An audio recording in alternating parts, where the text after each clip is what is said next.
What is up, everyone? Brandon Ferst, aka First Report, representing the First Off the Bench Podcast Network. Everyone comes off the bench. We are First. Welcome into another edition of the NFL Weekly. It is already week 6, folks. Already. We are halfway through October, and of course, with me, as always, my friend and co-host, Raider Jim Martinez. You can find Mr. Martinez at Raider Jim 1090. How you doing tonight, sir? Hey, I'm doing great. We're in San Diego. We're 3 weeks away from Halloween. You can tell because it's 93 degrees at my house and the sun's out and I'm wearing shorts and a t-shirt. So I'm a happy man.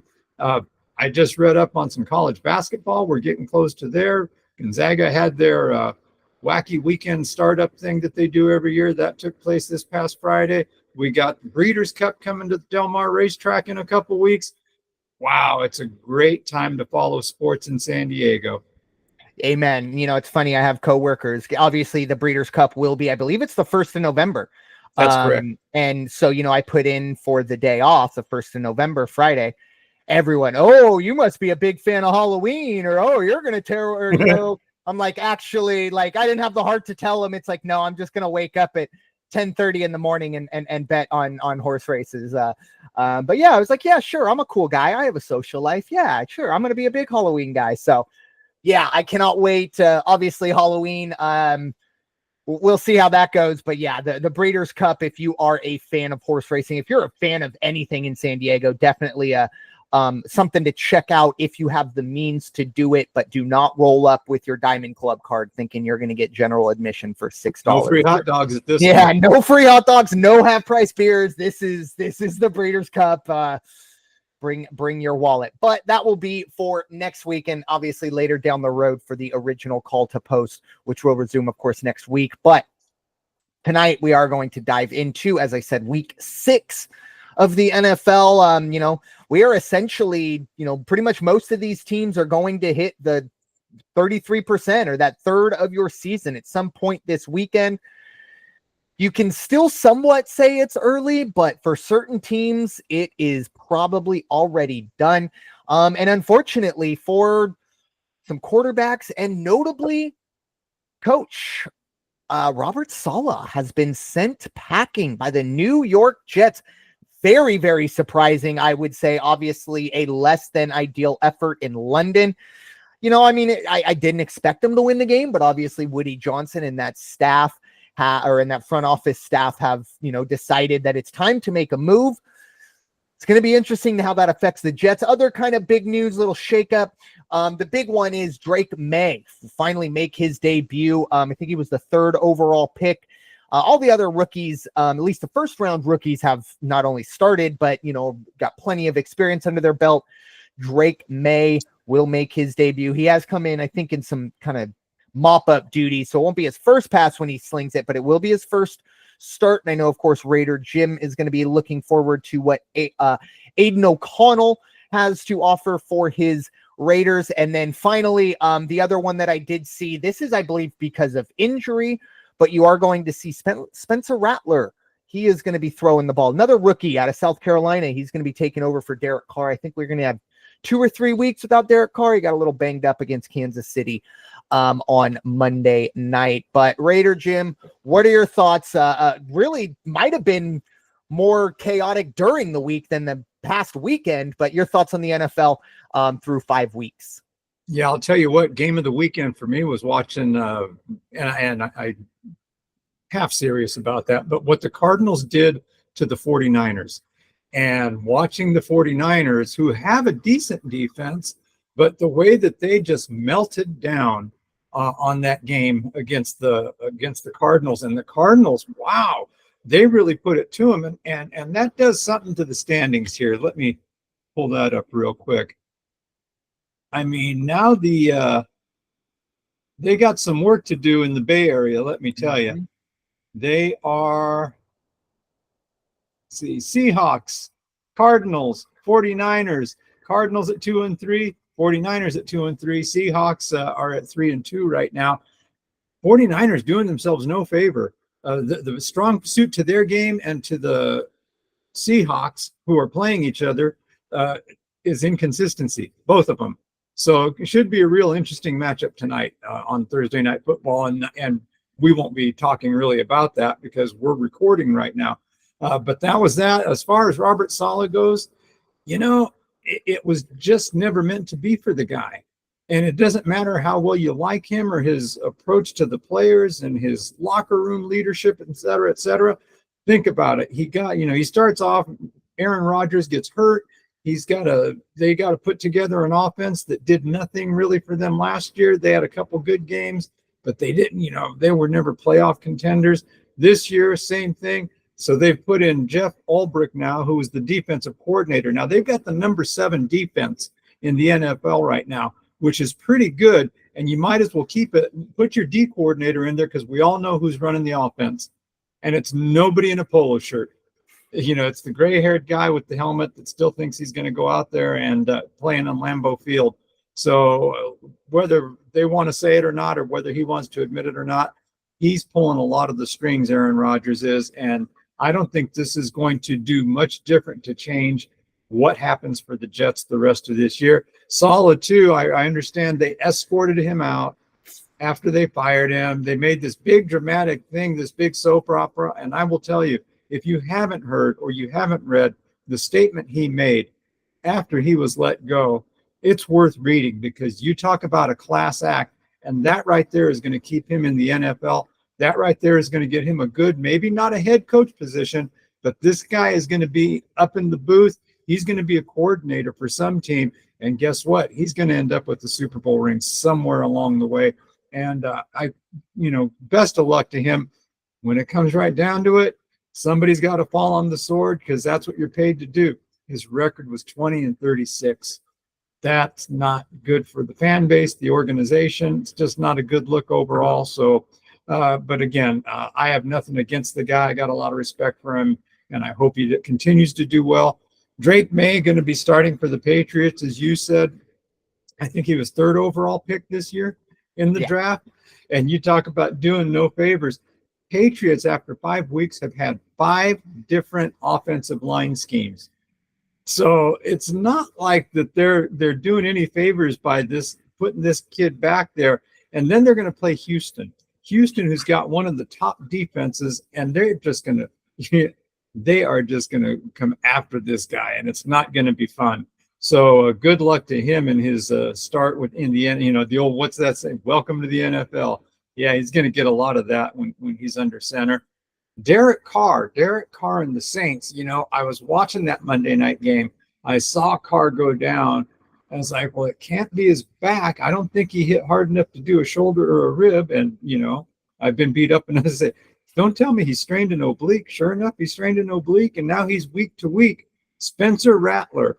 Wow. I think he's like 4 for 8 so far this year. Something like that. That's been his experience on the field. Week to week for Derek Carr and the Saints, but every game's important. Lucky for them, they don't have the worst schedule looking at them over the next few weeks, but he better be ready by week 10 because that's when they're going to host they're going to be hosting Atlanta on week 10. So if they don't have him back by then, it was a good game on Monday night. It was Kansas City. It was just Kansas City again, though. And what do you say? Yeah, I'll get to the Jets in a minute. It's funny you bring up Kansas City. Obviously, look, they're 5-0. They're the defending champs. I would say they are the best team in the NFL. You could certainly make a case for the Minnesota Vikings, and I won't fight you too hard on that. I'm mainly just kind of looking at their past success and that guy at quarterback. But for the Chiefs, I saw a stat. The last 7 games that they have lost the turnover battle, they've won every single one of those. That's incredible. And this is, someone called someone at the Elias Sports Bureau who seemed to have this algorithm or whatever, but that has to be the longest active streak or at least the longest streak we've seen in modern football. That is because generally winning or losing the turnover battle is a big differentiator. Absolutely. Whether or not you win the game. Yeah. And there are obvious deviations. There are times where you absolutely dominate, but you do make 3 or 4 mistakes, but you're still good enough to win. But to do it 7 games in a row and win all of them, they're inevitable. They're Michael Myers. They are Freddy Krueger. They're unextinguishable. But yeah, it's tough. And unfortunately, you look around the AFC, you're kind of just going, unless Baltimore, really gets rolling, and Baltimore does look good, but I don't know. We might just be asking ourselves who in the NFC is going to be good enough to at least challenge the Chiefs. But going back to the Jets, I don't know. Maybe I know that there's, whatever closed circuit TV of what actually went down in the Jets. I find it very hard to believe Robert Salah has had to be escorted from the building by security for the reason that you would think, because I've never once heard of a coach, he's been fired. And then, but he was also escorted out of the building by security. Yeah. Now, I'm not going to sit here and pretend that I would be very surprised if security in any firing situation is alerted and ready. Not, standing there 6 deep, hands on hips, staring at Salah as he's getting fired. But hey, someone have a walkie-talkie. Let's have a certain word. If you hear this word, let's just go in there and see. I don't know. I find that very hard to believe. Also because, outside of the ego, and I'm not saying this is a negative thing for Salah. Everybody has an ego, especially NFL coaches. But outside of your own personal ego of being fired, I feel like we would all sign up to be fired the way NFL head coaches are. He's going to be getting paid to not work. And again, I would love that if my employer said, hey, you're fired, but we're going to pay your salary for the next 2 years. I'll figure it out. Thanks. I can take care of that. Career suicide if you sit there and go off. Exactly. They're not going to do that. These are grown men. And then I did also hear some rattling and some theories, and you kind of brought up the gray-haired quarterback. Side note as well, and I'm not really big on like uniforms or anything, but they wore the old school Jets, or I don't even know if I guess the ones they wear now are old school, but I guess early 2000s, late 90s with the Jets, in the shape of a jet. Yeah. Every time I saw Aaron Rodgers, I don't know if it was helmet or what, but he just reminded me of Marvin the Martian from the Looney Tunes. Sorry, I just had to get that off my chest. But when Aaron Rodgers was brought in to New York, almost immediately it was like a nepotism, but not relation nepotism. So I don't know what the exact word is for that. Apologies. But Alan Lazard would probably be on a practice squad or retired by now if Aaron Rodgers didn't want him. Nathaniel Hackett certainly would not be given an offensive coaching job after what he did in Denver and all the stuff that came out of Denver. Aaron Rodgers and Nathaniel Hackett, very, very tight. There was a report that Salah, after the London game, said, okay, that's it. We are going to fire Nathaniel Hackett. And 48 hours later, Robert Salah is fired. So again, the report's out there. I don't know where the credit came from. It was in the beginning of the wave of kind of avalanche of news. But sometimes if it looks like a duck and quacks like a duck, Aaron Rodgers probably got Robert Salah fired. But at the same time, again, this isn't, as you said, we are not going to see the end of Robert Salah. I don't think we'll see him as a head coach in the next 2 or 3 years. I kind of look at it as very similar to Raheem Morris. Raheem Morris got a job very young and ended up losing it. And now looks like a very capable head coach in Atlanta. I think he's going to do just fine there. Sometimes you do. And I don't think that was a great situation for him. As you mentioned, I don't think he really, last year was really tough for him. They lose Aaron Rodgers and he's kind of just the guy who's standing out there for target practice. He wasn't allowed to, bring it, bench Zach Wilson. He didn't have any, Joe Douglas didn't let him do anything, player development wise, anything like that. So I think overall, this is good for Robert Salah. It's unfortunate, but it's a learning experience. I really like Robert Salah. Vic Fangio, I hope the best for him, but if he wants to retire tomorrow, I would love to have Robert Salah as my defensive coordinator. But I will ask you one question, Raider Jim, and we'll do it on a scale of 1 to 10. I think I kind of gave you one of these a few weeks ago. On a scale of 1 to 10, 1 being absolute BS or 10 being it is 155% going to happen, Bill Belichick to the Jets. Not happening. All right. Okay. Not happening. Okay. No. Are you kidding me? I know. He's got a 27-year-old girlfriend. Yeah. He's traveling first class all over the place. Yeah. You know, he does his TV thing and he's gone. Yeah. No. He ain't coming back to that. He doesn't need the headache anymore. Yeah, and that's a big headache. Trust me. The best case scenario for Bill Belichick is still a much bigger headache than he has right now. But yeah, I just wanted to gauge it. Yeah, I've been seeing a lot of that. Just like, I think a lot of it's tongue in cheek and just kind of like, reference, oh, he's going to sign, but on a piece of napkin or whatever, where he had the I resign, whatever back in the day. But I think I heard it over the last couple of days, there's still talk about people are out there saying, yeah, they're this close to signing Tom Brady. I don't know who they is. And Brady keeps saying, no, I'm done. I don't want to do that. Yeah.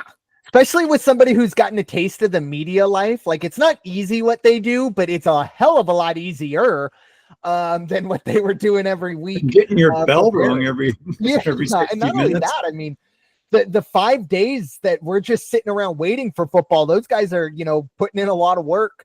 But yeah, it's a lot of wild theories out there. But yeah, the Belichick to the Jets might be one of my favorite kind of, tinfoil hat conspiracies we have going on in the NFL. But with that being said, time to look ahead to week 6. As I mentioned, pretty much going to enter the one-third part of the season. We do have buys, obviously, going for, pretty much the next 2 months. The 4 teams that we will have buys on this week: Kansas City, the Los Angeles Rams, Miami, which thank goodness for them, they are not going to be on our screens this week, and Minnesota. So no, we will go into week 7 with with 2 undefeated teams. The undefeateds will survive the week. But we are going to start in the NFC East. And I tell you, before I hit record, or actually it was after I hit record, I had to check to make sure that I wasn't crazy yesterday when I put this stuff together. The line on the Eagles game has actually moved. The Eagles are going to be hosting the Cleveland Browns. The Eagles are going to be 9.5-point favorites, 42.5 points. I'm going to get to the Eagles in a minute, but you take Cleveland with the points, period. The Eagles are not 9.5 points better than Penn State right now. And that's no disrespect. They might not be 9.5 points better than Temple. So I don't know where that's coming from. I understand Deshaun Watson and the Deshaun Watson situation. Wow. It's getting, I didn't think it could get any worse, and it is going down faster. It's like, I thought we hit the ground, but no, we are continuing to just crater into the earth. I don't think there is a single human being on this planet that believes Deshaun Watson should be starting. Yet he continues, and everyone in the Cleveland Browns organization goes, yeah, of course. And we understand why. No one wants to admit the failures of it. But at the same time, as bad as Deshaun Watson has been, the Eagles have been pretty bad as well, especially on defense. Now, we did have the bye week. I expected a loss. 3-point win for the Eagles. It was a Jake Elliott field goal last second. It was ugly, but you know what? We beat the bye. So we're heading into week 6. And at the end of the day, this defense has to get better. The offense will be pretty much whole. Lane Johnson will start. That is huge. And then both Devonta Smith and A.J. Brown are expected to start. So it does seem like at the very least our offense will get somewhat back to normal. On the defensive side, Avonte Maddox, he has given up his, well, I don't know if he gave it up, but it has been given up. His nickel spot has been given to Cooper DeJean. So that's an interesting one. Now, I'm a big fan of, it's about the Jimmies and Joes rather than the X's and O's, but the X's and O's still matter. I don't think Avonte Maddox or really the secondary, Darius Slay, has had some moments, but the Eagles have played non-press coverage on 88% of snaps this year. 88% of snaps the Eagles, I think it was passing snaps, they're playing soft coverage. The defensive line is not good enough for you to play soft coverage. And I know the Saints game, they were able to, but you know what? Tampa Bay, they were not. I think this whole entire defense needs to be kind of restructured. Unfortunately, Vic Fangio, I don't see it happening in a bye week. He is he's been in the game for a long time. He's very good at what he does. Unfortunately, what he's doing is not working right now. And that's a problem. We'll see how this thing goes, but I am supremely confident Cleveland plus 9.5. I'd take this probably all the way down to, I don't even want to say the number, but yeah, 9.5 all day. Take Cleveland. In terms of the over under, I think with the Eagles offense getting back to whole with the bye week and my questions about the Eagles defense, I do think we're going to get over 42.5. I certainly don't see a shootout, but I think Cleveland's going to put some points on the board. And, I think the Eagles probably win this game, maybe by a field goal, but even that I'm not terribly confident about. This might be a sprinkle for that money line. I don't even want to look at it because I'd be tempted to put my money in, and I just realized I don't have any money because I put all my money on the emotional hedge on the Dodgers tomorrow night. But yeah, so give me Cleveland plus 9.5 and the over 42.5. Raider Jim, your thoughts on a very odd line? Yeah, I'll tell you what, my couple notes I have on this game. First of all, there's a possible chance of rain. Okay. At game time, which of course affects the pass game for me each and every week when I see that. Cleveland is number 29 in the defense, 24 in the offense. They're just not a good team. Deshaun Watson, you hit it, you said it, and we're not savants saying, wow, have we got breaking news for you? Guess what we see on our crystal ball? The guy's a loser. I mean, son of a gun. I don't know if you saw the clip of him basically just ignoring the coach and walking off the field, and he was done. And so that's it. He has been sacked 25 times or 26 times over the first 5 weeks. Not a good number, but at the same time, you said it. Unfortunately, Philadelphia hasn't racked up that many sacks. This should be a game where they go out against the Deshaun Watson and just have their way, but I don't think they're going to be able to do that. I think that, as you said, Cleveland's going to put up some points.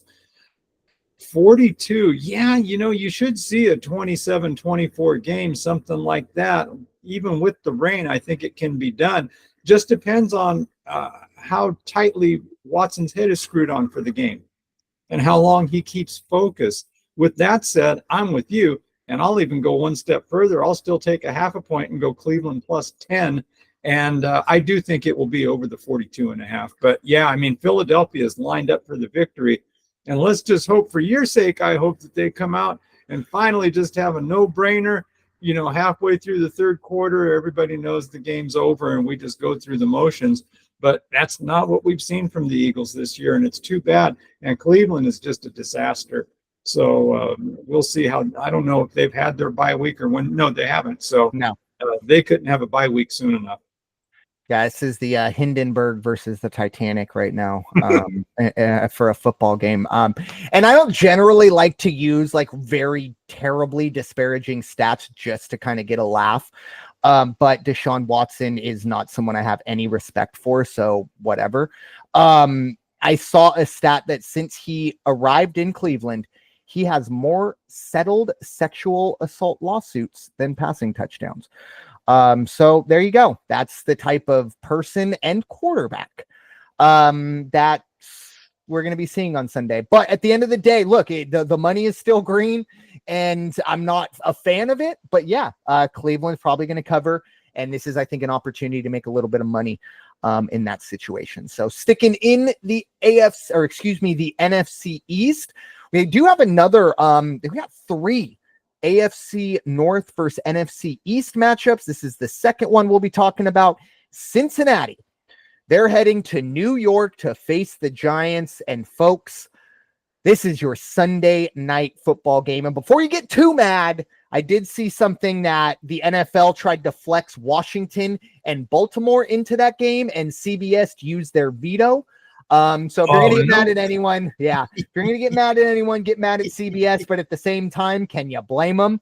But we will talk about that game momentarily. But yeah, Sunday night, I don't know, maybe get some chores done. But yeah, Cincinnati at New York. The Bengals are going to be 3.5-point favorites. The over-under at 48. Obviously, the Giants with probably I don't want to say the shock of the season, but definitely the shock of last week, getting a big win in that one. And I don't want to say, revitalizing their season or anything like that, but I don't know. This is a team now that I would not be terribly surprised to see if they could sneak out 7 or 8 games, and might be just enough for Daniel Jones to just kind of keep eking along. This game, however, you have a Cincinnati Bengals team that has a lot of desperation and much higher expectations than the New York Giants. I like the Bengals to go into MetLife and take down the New Jersey Giants. I think they cover the 3.5. I am going to buy the 0.5 point. Just, I don't like that hook sitting right there.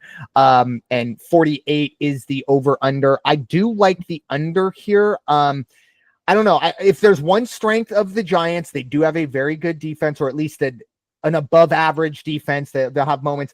I think sometimes with the Giants defense, it does get a little skewed because they're on the field so much. They're just in a lot of really uncomfortable situations, and that wears on you. So something to keep in mind, but I do see the under here. Also, Cincinnati offensively, I know that, that Cincinnati Baltimore game was incredible, but it's just still a little discombobulated. I want to see a little more out of the run game. I think for everyone's sake in Cincinnati, they need to start running the ball a little bit better.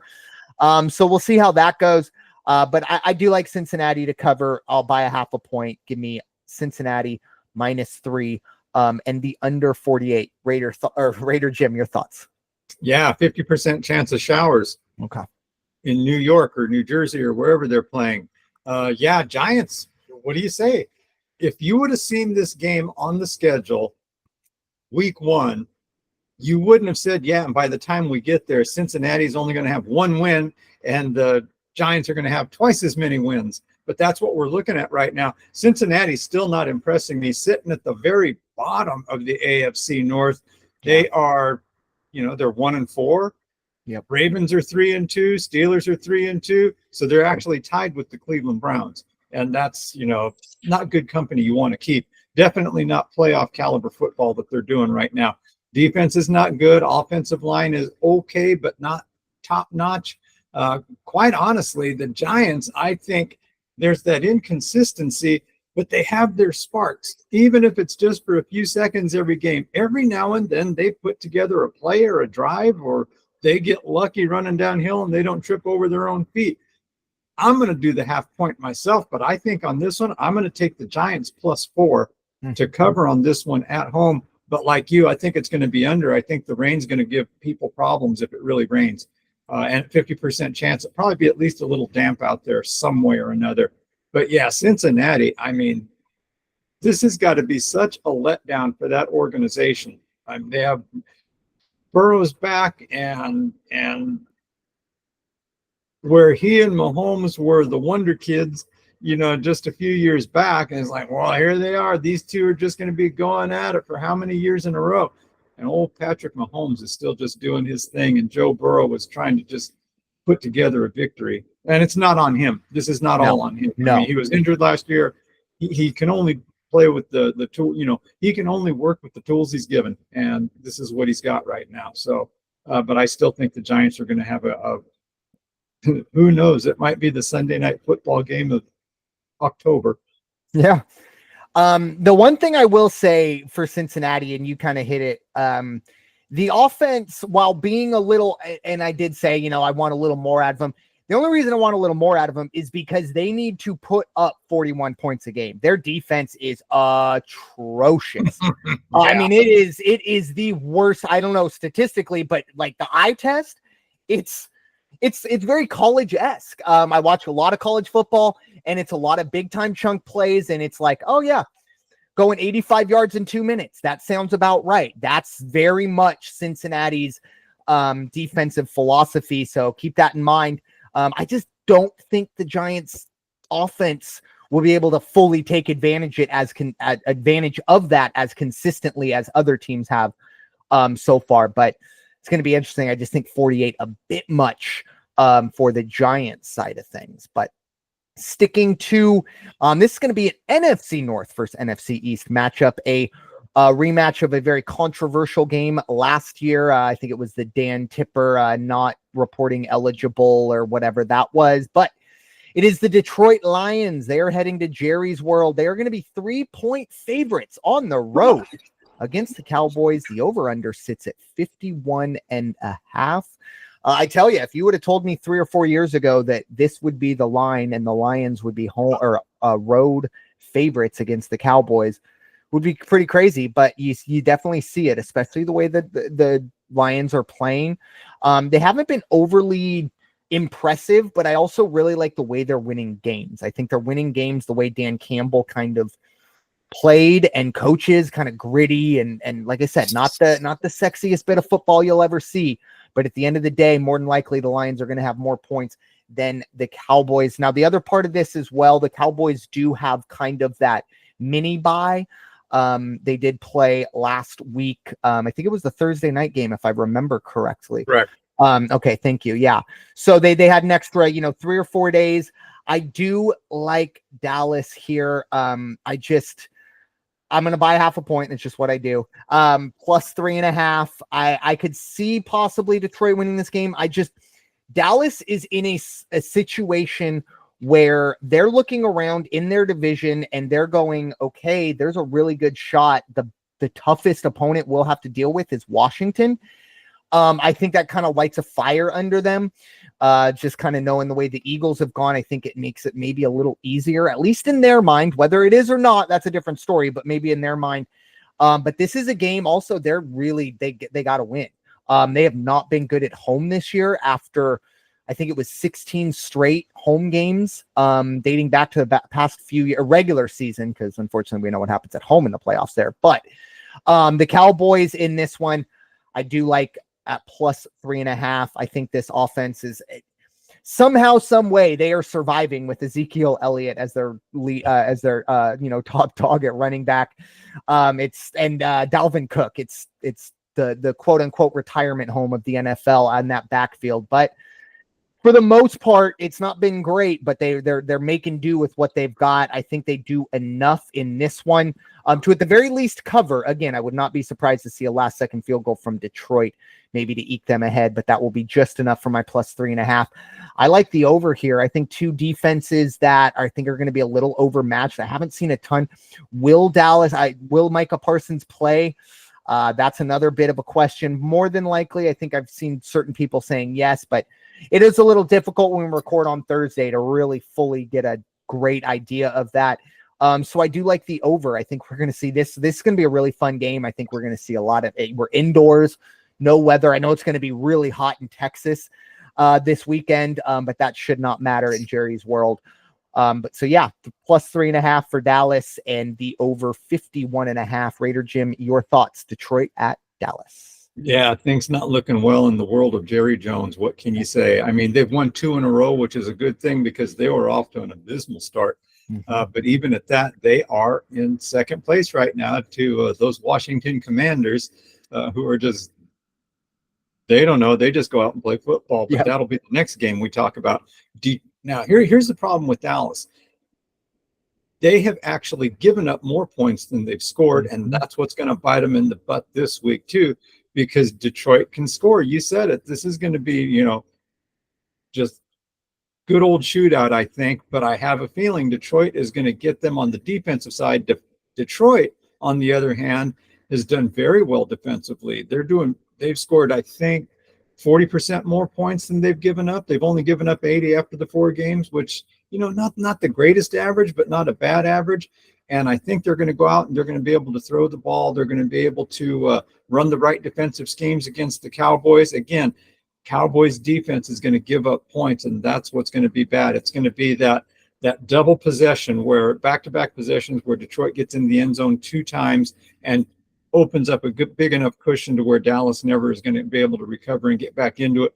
Probably in the second half, I see the Dallas defense just not being able to hang on. If they do well in the first half, they're probably going to grow weak the second half, and Detroit's just going to take over the game. I do think back, though, to that game when it was the Detroit and the Rams started coming back, and we all went to overtime. But again, when it went to overtime, Detroit orchestrated the best overtime drive I think I may have ever seen. So with that, their ability to execute and almost score at will, I like Detroit. 3 points. I don't know if I need 3 points. I think I'll take a half point myself and go Detroit minus 2.5.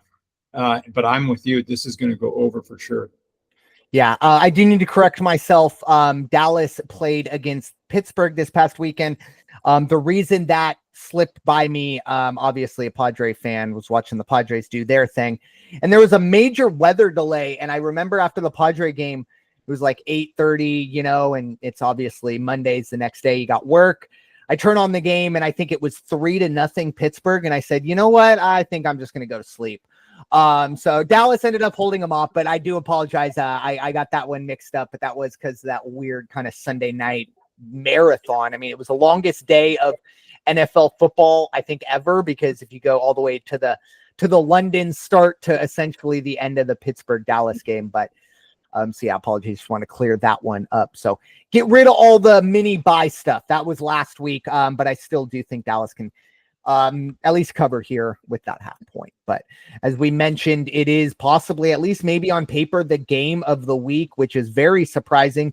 It's the battle of the Beltway, if you will. Washington, the Commanders, they are heading to Baltimore to face the Ravens. The Ravens are going to be 6.5 point favorites here. Over under is 51, and I think we are about to see hopefully the game of the year, or at least what I would expect. If what we've seen from these two teams is any indication, we are going to see plenty of points. I like the over. 51 is a lot of points, especially when you're talking about a Baltimore Ravens defense and you're talking about a rookie quarterback on the other side. But I dare say that Jaden Daniels might be more impressive right now than CJ Stroud was all of last year. And that's not a knock on CJ Stroud. Everything this kid does, he is electric running the football, and he can stand in the pocket and chuck it and drop it on a dime. As a football fan, I love it. As an Eagle fan, I am scared bleepless. But for this game, I am going to take Washington in the points. I don't think Washington's going to win this game, but 6.5 is a lot. And I know Baltimore's been playing well, but they haven't blown anybody out. Even last week, I mean, and they struggled a bit with Joe Burrow, and that was a very tight game towards the end. I think Washington's better than Cincinnati. And they only beat Cincinnati, I think, by a last-second field goal. It certainly wasn't 6.5. So give me Washington plus 6.5, as much as the Eagle fan in me wants to shut gambling Brandon up. But Jaden Daniels, I'm going to ride him as long as he allows me to, and Vegas allows me to, because, wow, 6.5, I'm a believer in Washington, and hopefully I'm early to that train, and we'll make a little bit of money on that. And then, yeah, I'm going to take the over, but I'm a lot more confident on the Washington side. I just 51 points in Baltimore. It's just the football fan in me is like, no, zero chance, just because Baltimore has always had such great defenses. This year, maybe not to that level, but they still do have some guys on that side of the field. But I'm going to take the over because I want this game to be a lot of fun. So give me Washington plus 6.5 over 51. Raider Jim, your thoughts? Yeah, I'm looking at real basic elementary stats here. And here's what we've got. Washington has scored more points this season than Baltimore. Baltimore has given up more points than Washington has. I'm with you. I don't see how you can handicap this and give Baltimore 6.5. I get it. They're at home. There's a possible chance of very light rain. No storms, no lightning, no thunder, but maybe a drizzle if it even happens. And that kid at Washington is the real deal. And again, he just goes out there, he executes this. So again, I say to the Las Vegas Raiders front office, they're out there. Yeah. You just do your homework and get the right front office together. But I think Washington covers for sure. And they're going to probably do it in the air and on the ground. Baltimore is definitely a great defense. But again, they've given up the points. Yeah. And they've given up just a few more than Washington has. So I think Washington's going to be ready to play. I don't think nobody can convince these guys they're not supposed to win. Nobody convinced these guys that they're underdogs, and they probably are just fine being 6.5-point underdogs. But like you, I'm going to take Washington and the points all day long, and I think it's going to go over. And you're right. Probably going to be definitely the game of the month, maybe the game of the first half of the season. And it's really a shame that they didn't put that one on Sunday Night Football. Yep.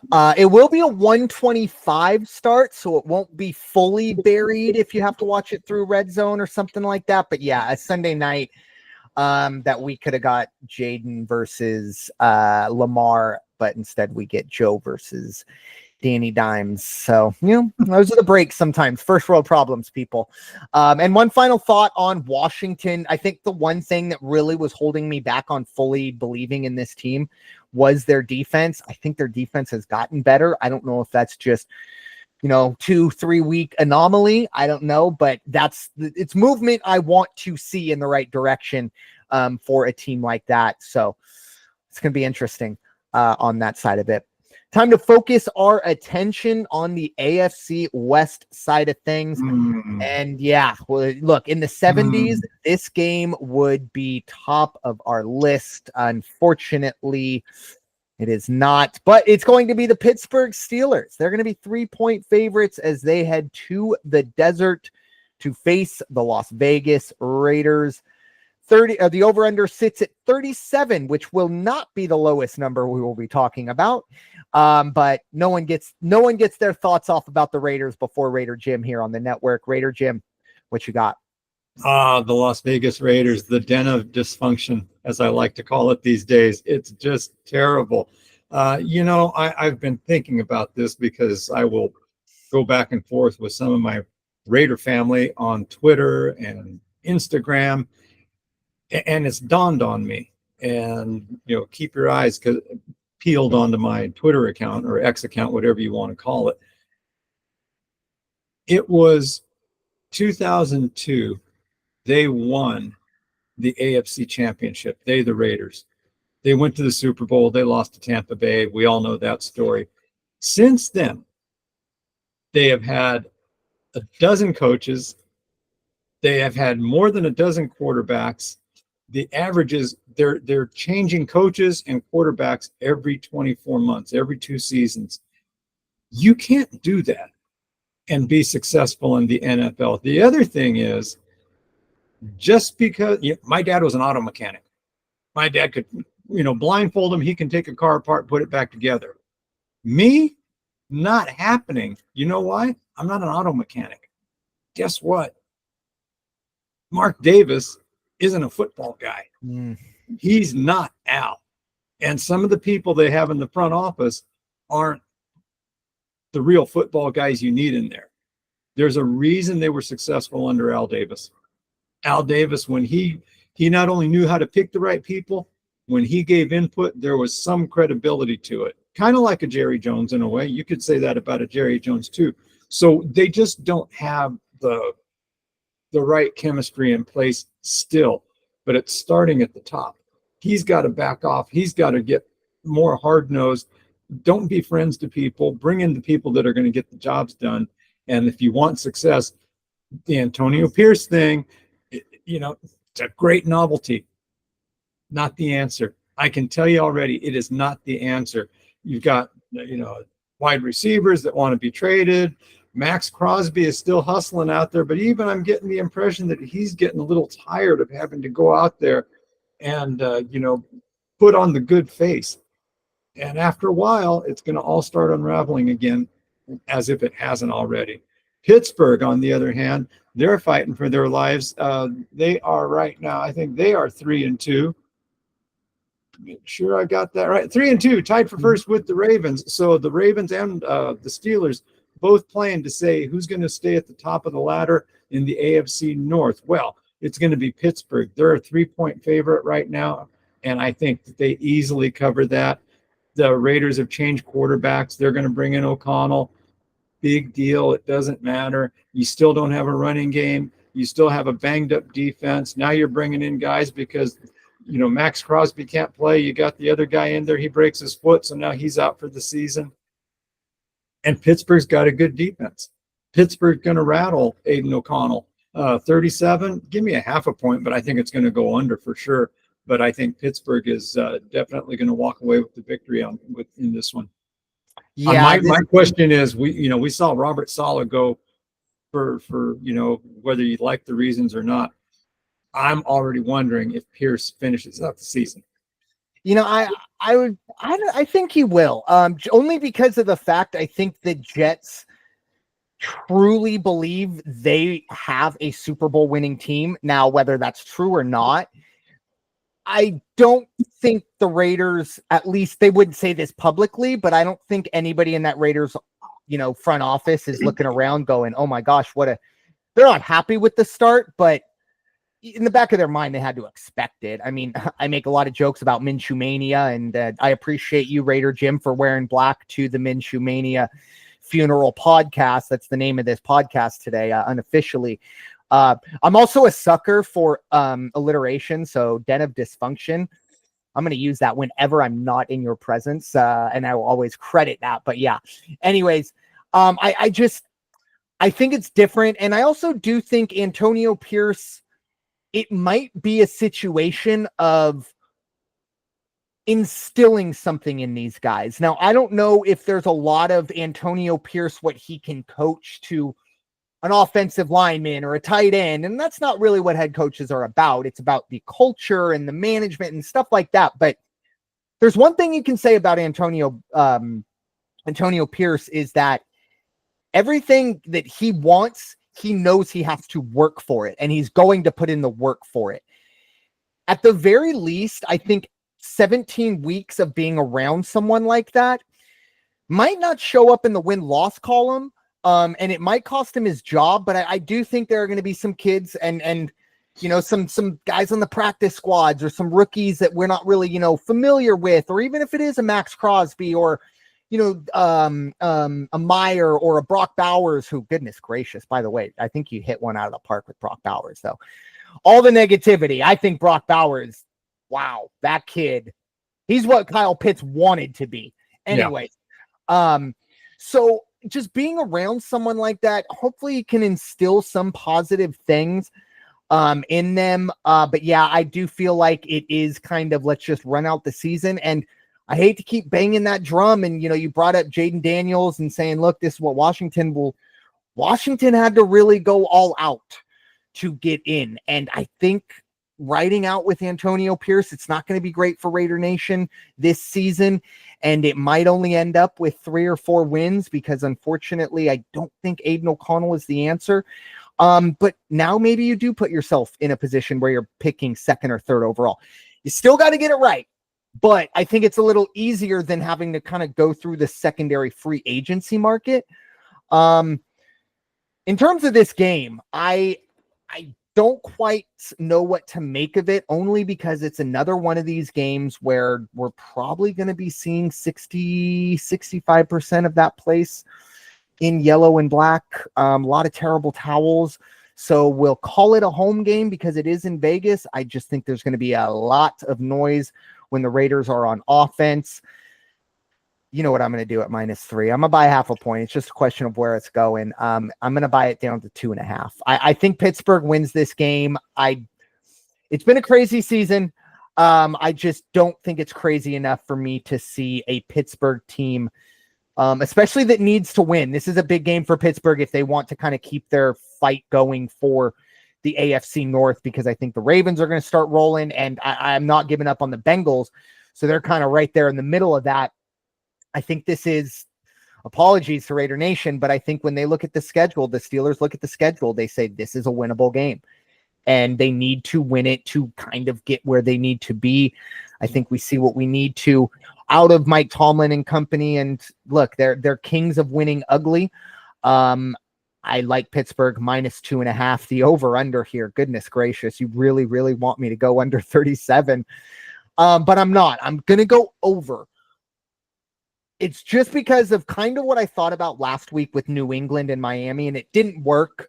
It still stayed under, but I do think with a number so low, a special teams or defensive touchdown changes everything. And I hate to say it, but I think Pittsburgh has a defensive touchdown in them in this one. So I am going to take the over, just mainly because I also do think it's kind of a really low number as well. For if this gets out of hand, Pittsburgh might take care of it themselves. That's, not likely, but I wouldn't be terribly surprised to see Pittsburgh, put up 35 points themselves. So it's going to be a tough one for Raider Nation, but enjoy. Beautiful stadium. Enjoy all the commerce that the Steeler Nation is going to bring into the beautiful city. And one final thought, this might be a little bit of a low blow, but I did see a video of, I think it was the Tropicana. It was the Tropicana being demolished, and a lot of fireworks and music going on, like a simulcast. And I was like, man, that is so Vegas to just really like put fireworks on an implosion. And then I thought about it and I was like, well, that's kind of what's going on in Allegiant Stadium right now. Beautiful stadium. That's it. Destruction inside, however. So a little anomaly or analogy, I guess I just bestow upon everybody. If Raider Nation doesn't hate me as enough on this podcast, but it's gonna be a tough one. Really, probably a very physical game though. If you're a fan of physical football, I think you're gonna like this one. But moving on to our lowest over-under number of the game, we are going to stay in the AFC West. Obviously, Kansas City on a bye, so we don't have to talk about them. It's going to be the Los Angeles Chargers. They're heading 2 Mile High to face the Denver Broncos. The Chargers are going to be 3-point favorites here on the road. The over-under is 36. Chargers coming off of a bye. Denver coming off of a win. Raider Jim, your thoughts? Chargers going to Mile High. Yeah, I'll tell you, there was one thing that stood out for me last weekend going into the Raiders-Broncos game, and that is the Broncos injury list had 3 or 4 names on it, and the Raider list had 17, something like that. Guess what? This weekend, Denver has 4 or 5 names. 2 of those were just, basically didn't practice, but that was just because they rested them. They're not really injured. On the other hand, the Chargers are coming in with a list of, I think, 11 or 15, including Bosa. Joey Bosa, again, sounds like he's going to be out. He's not going to play, which doesn't bode well for the Charger defense. Also, it really shocks me, and I know they had the bye last week, the Chargers, but after 4 games under their belt, they're the number 30 offense in the NFL. Wow. You got to go back a long way before you see that kind of ranking for a Charger offense. Herbert is supposed to be back. However, he had questionable practice sessions this week. They say he is probably going to suit up and play, but it's his ankle. He can't move around. And guess what? Denver is still inside the top 10 for defenses. They're going to get at this guy. And Denver's going to do some work. I think they did a very good game against, Raiders started out 10-0 last week. I was like, okay, I was wrong on the pick because I had said, Denver's going to win this, no problem. 10-0, of course, then they ended up racking up 38 points. So they gave him a 10-point cushion and said, watch what we can do. Might end up being the same thing this week. The Chargers are definitely a little better than the Raiders, but they're banged up. They're missing one of their key defensive guys. And Denver, another week at home, so they haven't had to travel. They got to stay there. They got to relish the victory over the Raiders. Guess what? Denver's going to win this one. Give me Denver plus 3.5, and it's going to go over. Denver put up 38 last week. Guess what? They're going to put up at least 28 this week. So, and Chargers are always good for 2 touchdowns. So there's 42 right there. So, but the Chargers, I think just by virtue of the fact they're a little beat up, they're a little dinged, and the offense isn't firing the way it has in the past. against a very good Denver defense. It's ironic you brought up when the last time, and I don't know this for sure, but when the last time the Chargers had an offense that ranked this low, Jim Harbaugh might have been the quarterback. That was kind of he was there right before the Breeze, and he was there with Flutie and all that stuff. So ironically, that might be it. But yeah, I fully agree. I'll take Denver +3. You know what's crazy? I don't even need to buy the hook. I'm good. I think Denver's going to win this game. I wouldn't be surprised to. Look, I'll be honest with you. If I'm going to bet the spread, of course I'm going to buy the hook. But for this podcast, that's how confident I am. I kind of like them on the money line here. I think they win the game. I think you also have the built-in. Well, the other thing about this too is Denver. They're at home, so you imagine you get 3 points. Vegas is trying to tell me that they think the Chargers are 6 points better than the Denver Broncos on a neutral field. I just don't see it. I've been very surprised with what Denver's been able to put together with their lack of weapons. Again, it's Cortland Sutton and a bunch of guys, and they're getting the job done. Don't get me wrong. Bo Nix has been very impressive the last few weeks. I was kind of thought he was going to turn into a Desmond Ridder type situation, but he's putting some things together. But yeah, I really like Denver, and I'm with you. I like the over here, 36. I understand these offenses, don't light things up, but I think we still have, the offensive game plan. They're going to scheme themselves into 7 to 10 points, at least the Charger side of it. And you talked about Denver, an offense that was still very, very impressive last week against a professional defense. I'll just say that, look, they're an NFL defense. And I don't know. I feel like this is a little bit of a Vegas trap, and they know something I don't, because it's very similar. It's not as egregious as the Cleveland line. Right. And that one's wild to me, but this one definitely kind of makes me think Admiral Akbar is trying to scream it's a trap at me, but I'm going to fall for it. So give me Denver money line or +3.5, however you want to look at it. I do like the over 36 as well. So now moving on to kind of two other games that, I just kind of picked out that, it'll be fun to talk about. And we got Monday Night Football. We have the only New York team facing the New Jersey Jets. It's going to be Josh Allen's Buffalo Bills. They will be 2.5-point favorites as they head to Jersey to face the Jets on Monday night. The over-under sits at 41. Raider Jim, I'll give you the honors. A new-look Jets, or new head-coached Jets, I should say, hosting the Bills.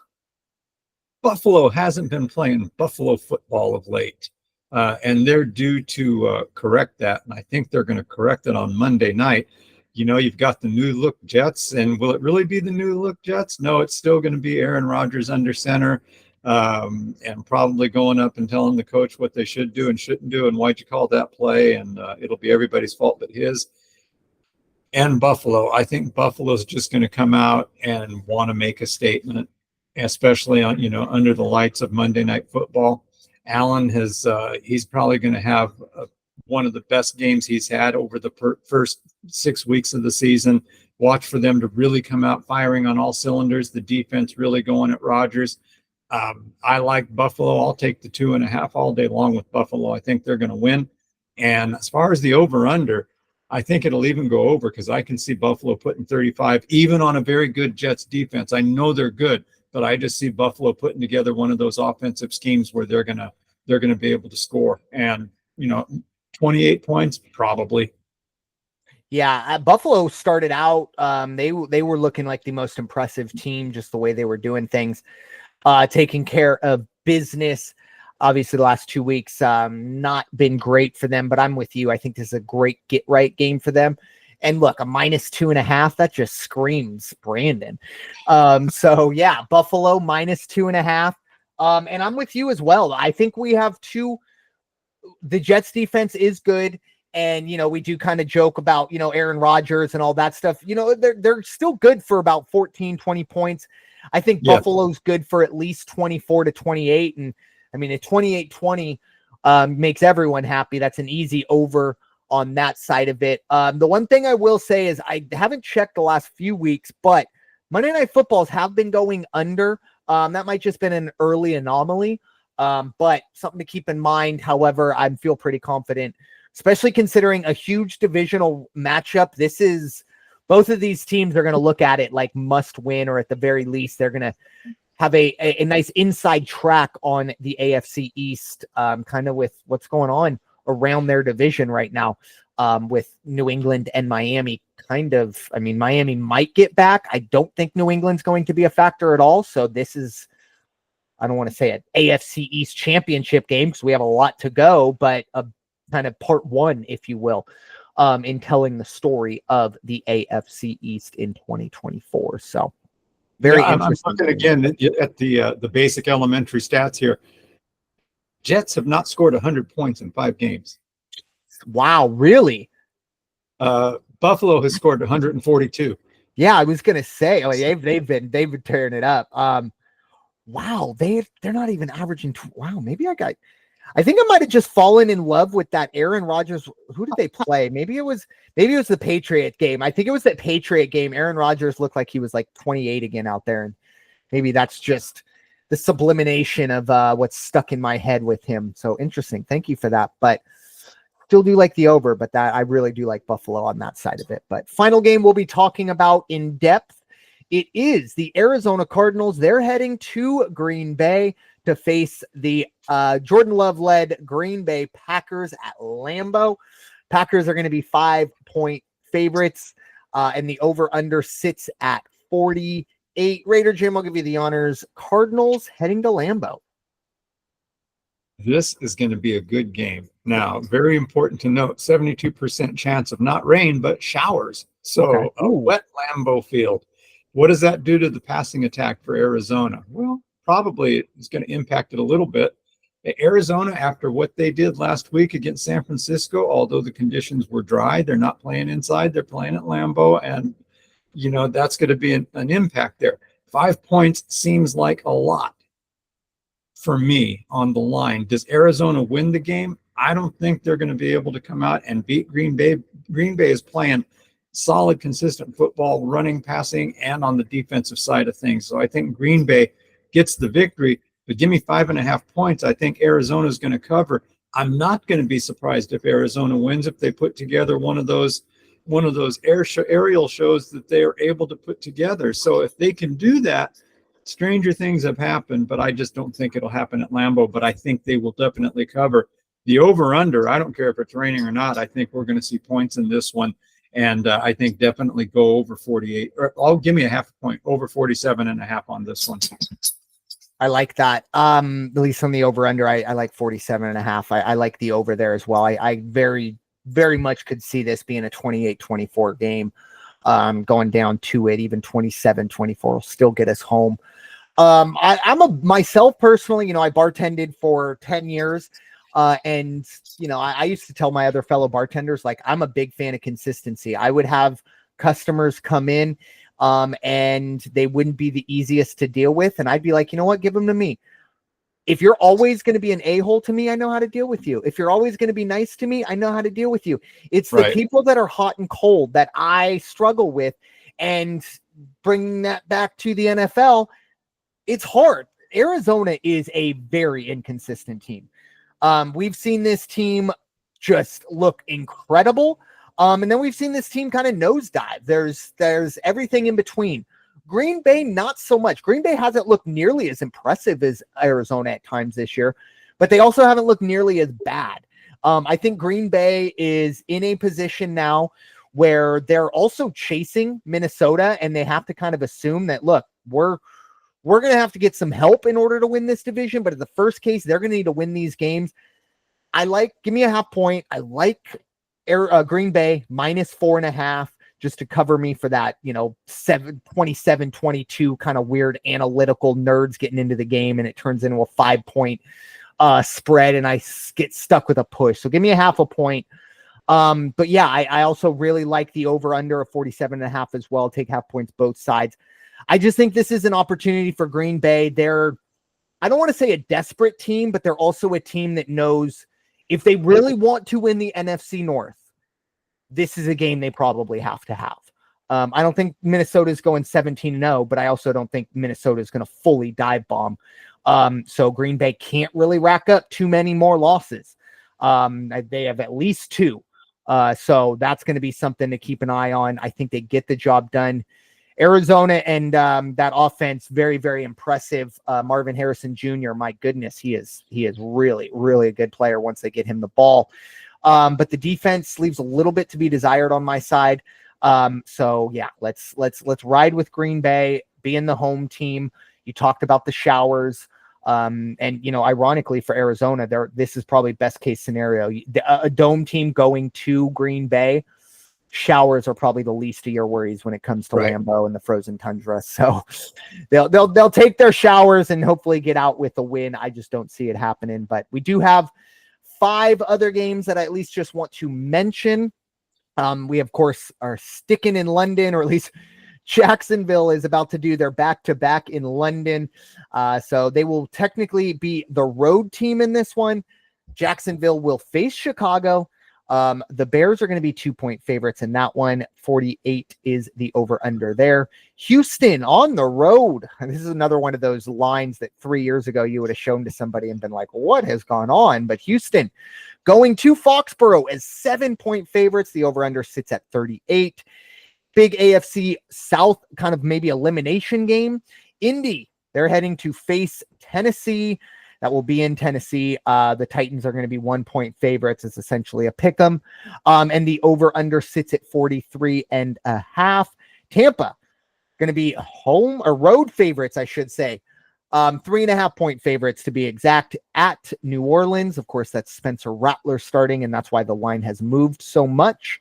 And the over-under is 41. And finally, the game everyone's talking about.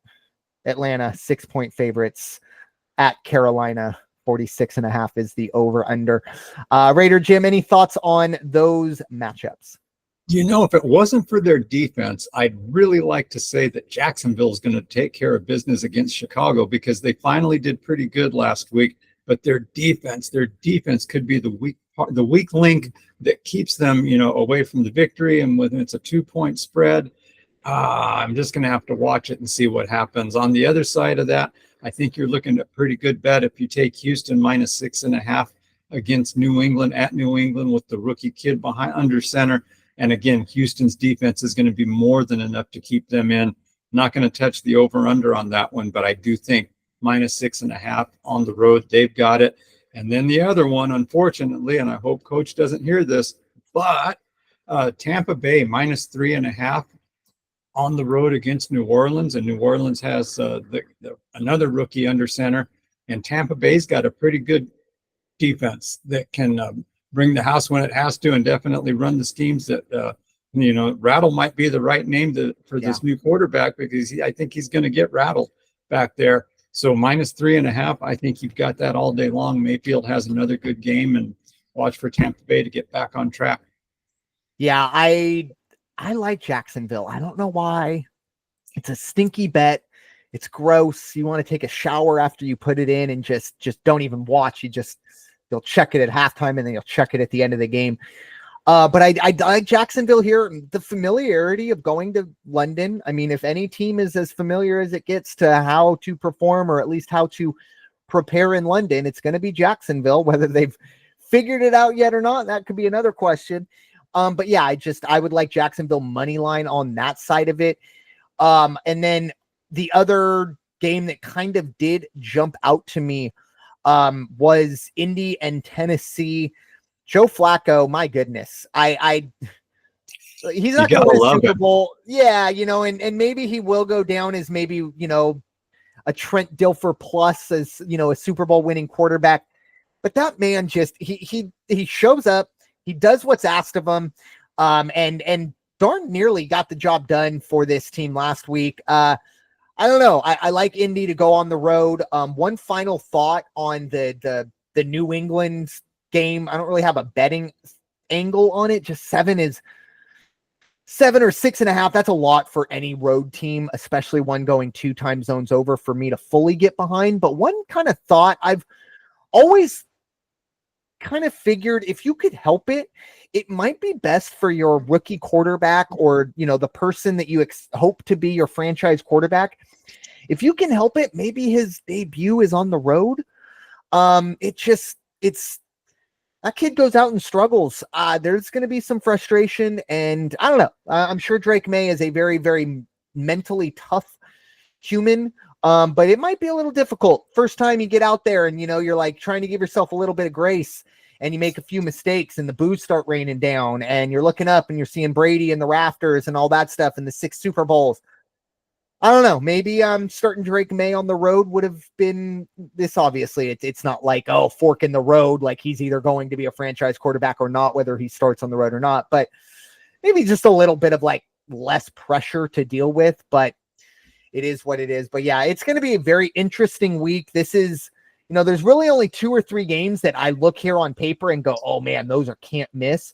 But all of these games are going to be good. It's just the way the NFL is. Somehow, some way, we always get, 80% of these games being at least somewhat dramatic.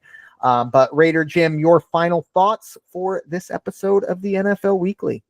Now, what a great week it was last weekend. Congratulations to the Padres for going as far as they have, and best of luck to them as they head up to Chavez Ravine tomorrow and see if their season's going to continue or if they're just going to be packing it up for the winter.